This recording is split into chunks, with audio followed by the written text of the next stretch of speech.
आज सपा प्रत्याशी सर्वेश यादव ने अपने समर्थकों के साथ चुनावी अभियान में नंगला केवल, माड़ई, समोगर, अराव के अलावा दर्जन भर गांव में जनसंपर्क किया। जनसंपर्क के दौरान ग्रामीणों ने उनका फूल मालाओं से स्वागत किया।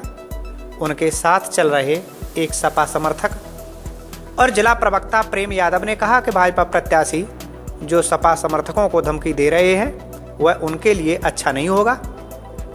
समाजवादी पार्टी की नीतियों, कार्यक्रमों, संकल्प पत्र, घोषणा पत्र से प्रभावित होकर जनमानस, प्रत्येक वर्ग, प्रत्येक समाज, प्रत्येक संप्रदाय के लोग समाजवादी प्रत्याशी को वोट कर रहे हैं, क्योंकि कोरोना काल में जो इलाज नहीं मिला, ऑक्सीजन नहीं मिली, बेड नहीं मिले और लाशों को गंगा यमुना में दबाया गया, सरयू घाघरा में दबा दिया गया। इसी तरह से महंगाई में, कमर तोड़ महंगाई में 400 से 1000 तक सिलेंडर पहुंचा। डीजल पेट्रोल के दाम और कमर तोड़ महंगाई ने सबकी जो है हालत पतली कर दी। लोग अभावग्रस्त जीवन जी रहे हैं महंगाई के कारण, कुछ खरीद नहीं पा रहे, बच्चों को शिक्षा नहीं दे पा रहे।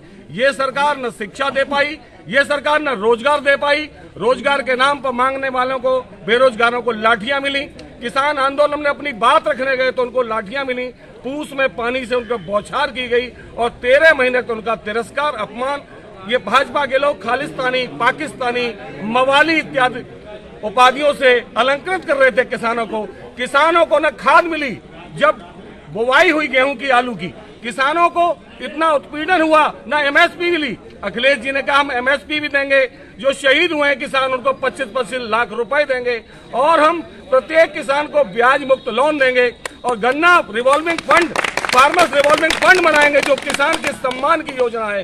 ये 6000 की बात करते हैं, अखिलेश सरकार 16,000 रुपए प्रति किसान को देने की बात करती है। ये कहते हैं स्मार्ट सिटी बनाएंगे, अखिलेश कहते हैं स्मार्ट विलेज बनाएंगे, स्मार्ट फार्मर बनाएंगे, स्मार्ट खेत खलियान बनाएंगे। शिक्षा के नाम पर जो प्रतिपुष्ट शुल्क आती थी वो वापस नहीं आई, किसी को नहीं मिली, वजीफा बंद कर दिया। आरक्षण के नाम पे धोखा, सामाजिक न्याय के नाम पे धोखा, दलित पिछड़ों को धोखा देने वाली सरकार। इसलिए उत्तर प्रदेश के सभी दलित पिछड़े एक हो गए और फिरोजाबाद में समाज सिरसागंज विधानसभा सीट पर सभी वर्ग के लोग, चाहे दलित हो, पिछड़े हो, अगड़े हो, चाहे अल्पसंख्यक भाई हो, सब सर्वेश जी को वोट करने जा रहे हैं, क्योंकि इस भाजपा ने जो दुख दिया, जो मजदूरों आंदोलन हुआ, मजदूर लोग आए, लॉकडाउन में क्या हुआ, मजदूरों का तिरस्कार हुआ, एनआरसी के नाम पर ठगा गया।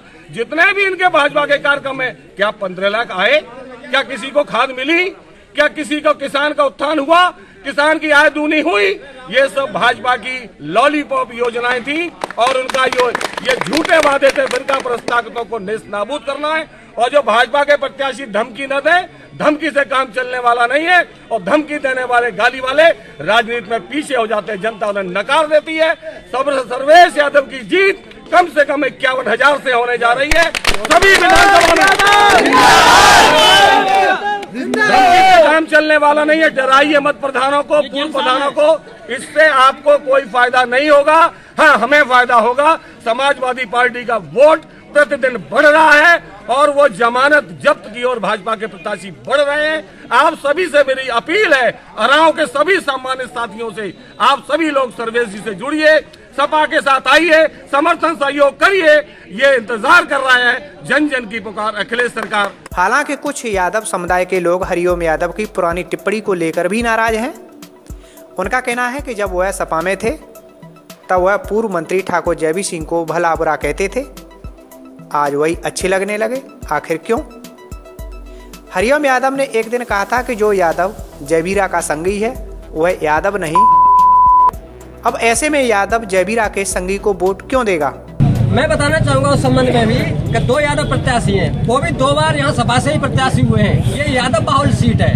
मैं कहना चाहूंगा, इनका एक नारा था, मैं उस नारे को नहीं बोलना चाहता, थोड़ी सी लाइन कहना चाहता हूँ। इन्होंने जिस प्रत्याशी से हाथ मिलाया है, उन्होंने ऐसी अभद्र भाषा का प्रयोग किया था कि जो कहने का मतलब मैं नहीं कहना चाह रहा है शब्द को। आप खुल के बोल रहा हूँ, मंत्री जी के बारे की बात कर रहा हूँ। इन्होंने मंत्री जयवीर सिंह, इन्होंने एक नारा दिया था, अहिर नहीं वो जो मंत्री जी का संगी है, इन्होंने ये नारा दिया था और आज वही उनके साथ है, वही उनके साथ है। तो जनता इतनी बेवकूफ नहीं है, जनता इतनी बेवकूफ नहीं है कि जनता बिक चुकी है कि मैं तुम्हारे गुलाम हो चुके हैं, तुम जाओगे वहीं हम चले जाएंगे। नहीं, जनता का भी रुझान है। जब ये बीजेपी में गए तो किसी को पूछे, किसी जनता से निर्णय लिया? नहीं लिया। स्वयं अपनी इच्छा से बीजेपी ज्वाइन कर ली, तो जनता का भी ये हक बनता है तो उनकी इच्छा के विरुद्ध करते हुए मतदान करें। वो तो ये कह रहे थे मैं बीजेपी से आया हूँ तो मुझे राष्ट्र को आगे बढ़ाना है। जी, राष्ट्र को आगे वो नहीं बढ़ा सकते। राष्ट्र जब तब आगे बढ़ सकता है जब हम लोग शिक्षित होंगे। हम पहले ही कह चुके हैं, सबसे मुख्य मुद्दा है शिक्षा, और शिक्षा को क्लोज करके रख दिया है 3 साल से। जब शिक्षा ही नहीं होगा तो सवाल पूछने वाला ही नहीं होगा कोई। शिक्षा को जब अपाहिज कर रहे हैं तो सवाल कहाँ से पैदा होंगे? शिक्षा सवाल पैदा करती है, ये आप लोग भी जानते हैं, सब पढ़े लिखे युवा जानते हैं, और ये देख भी चुके हैं पीछे। मैं पिछली बार SI के टेस्ट में मैं साथ गया था, एक मेरे स्टाफ के हैं फौजी भाई, मैं उनको साथ गया था। पेपर देने के बाद 1.5 घंटे पेपर लीक हो गया। अभी तक कोई भी ऐसा पेपर या कोई भी परीक्षा इनकी निष्पक्ष नहीं हुई है। और निष्पक्षता की बात करते हैं ये लोग, कहाँ से निष्पक्षता है इनके पास? कहीं से भी नहीं है कोई। लेकिन केवल कागजों पर काम है इनका, जमीन पर काम नहीं है।